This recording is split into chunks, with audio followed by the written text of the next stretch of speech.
Hi, I'm Dr. Tom Schuler. I'm a spine surgeon for the past 30 years and here with Tao Allen, one of our surgical PAs, to talk to you about low back problems. And the most common low back problem that people have chronically that fails to get better with therapy, exercise, anti-inflammatories, is discogenic pain. And the discs, which are these strong ligamentous areas that allow us to have a mobile spine and allow things to move, can break down. In fact, as life goes on, things break down, just as you always like to say, as your hair turns gray, same thing happens in the disc. These discs get grayer and they get problems, and that can lead to pain. So the question is, if the disc is the problem and we're looking at a lumbar spine, how do we address or treat that disc? And also, if there's nerve pinch, how do we get to where these nerves are coming out and treat them? And that's what we're going to talk about. But let's go to our picture book first and understand this picture is a cross section looking at the spine like this. So you can see the bone in the front, bone in the back, canal in the middle. So here's the disc in the front, the spinal canal in the back where all the little nerves run, and then here's the back, the facet joints, which are the two little joints in the back that allow motion, the spinous process, which is that knob you can fill in the middle of your back. And these are all attachments, the transverse process where muscles are attached. But the important thing, and the reason I'm showing you the picture, is the outside of the disc has nerves that innervate it. And that's how you get discogenic pain, where the disc, as it breaks down and you get all these little tears in the disc, they can bathe enzymes onto the nerves, and that's perceived by your body as back pain. So understanding that disc can hurt and may need to be treated is a very important concept in understanding how do I get people better. Now, these are just people that have failed non-operative treatment, that exercise, time, rest, medication, maybe injections haven't worked. Then we come back and say, okay, if that's the problem, how do we fix it? And one of the things important is to understand the anatomy. And we know, let's look at this picture here, which is looking at the spine and the body in cross section. So we can see here's the spine in the back, and you got all these muscles in the back, but really no muscles in the front. We look up here on this picture, we can see that's the abdomen, and you have, these are your rectus muscles, the ones that give you the 8-pack and all the obliques, but they're in the front.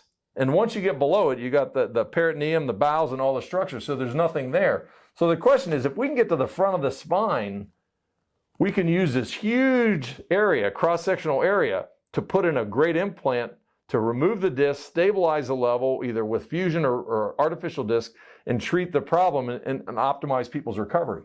If we look at the picture of the back of the spine, again, all these heavy muscles are in here, and they act kind of like a circus tent, where your circus tent, when it's upright and you have all these muscles pulling from different directions, will keep that circus tent upright. But you start cutting the bands on the circus tent and it gets wobbly. So that's why having strong muscles is so important. But as we look at the spine, it's important to remember, fortunately from the front we don't have muscles, but we do have these big structures, the big veins and arteries, and so we have to be very careful with them.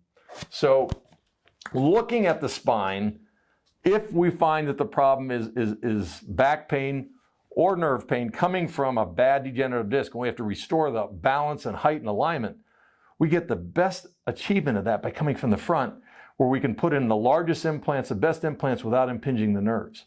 And so we have two options. One is the traditional, which is a fusion, where we actually would clean the disc out, put a cage in there to restore height and balance. And you can see these pretty blue cages in here, and they show that we can put them in there, restore the height, and then we actually put bone graft or a protein in there that will actually stimulate these bones to grow together. So it's actually fusing or bonding the spine in the disc space. And again, with that huge surface area. Traditional surgery was done in the back on these little transverse process, and it didn't work as well. But by going to the disc space, the inner body space, we're having much greater success. Fortunately, today we have some great technology, and that technology is artificial disc, which are nice because they maintain motion. And being able to put an artificial disc in the front, if the person has healthy facet joints in the back, gives us the ability to get them back to their lives without taking away the motion, take away the pain generator, and help them out. Now, if their facet joints are unstable or arthritic, then the answer is a fusion is the best option. So we're going to go through a few models of some of these treatments, and here's some x-rays of patients we've treated. This is somebody who had a fusion from the front with nothing else, didn't have to go to the back and have any surgery.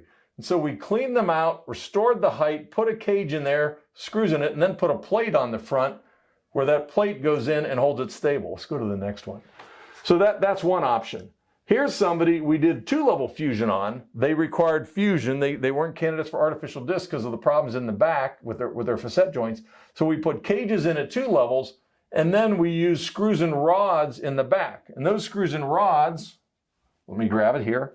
Those screws and rods can go in the back. And again, they act just like a cast if you put on a broken arm. These things grab the body, each vertebral body, hold it still, and allow it to heal, which is important. That lack of motion created by the rigid instrumentation allows the bones to grow together.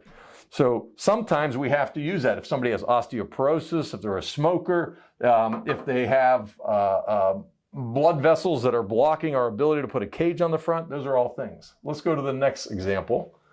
So our next example is somebody who has what we call a hybrid. So we did an artificial disc at 1 level, and we did a fusion at 1 level. And by doing it all from the front, we didn't have to do anything in the back, so we didn't disrupt the muscles, didn't put scars around the nerves from behind, but we're able to decompress the nerves from the front, maintain motion at the adjacent level, and put an artificial disc in. And let's go to the last example. And this is somebody who we looked at, and they were a candidate for a 2-level disc replacement. So we did artificial disc at both levels, and we were able to maintain optimal motion and keep the person functioning. So a big take-home piece with this is that this is minimally invasive surgery. Patients are recovering faster.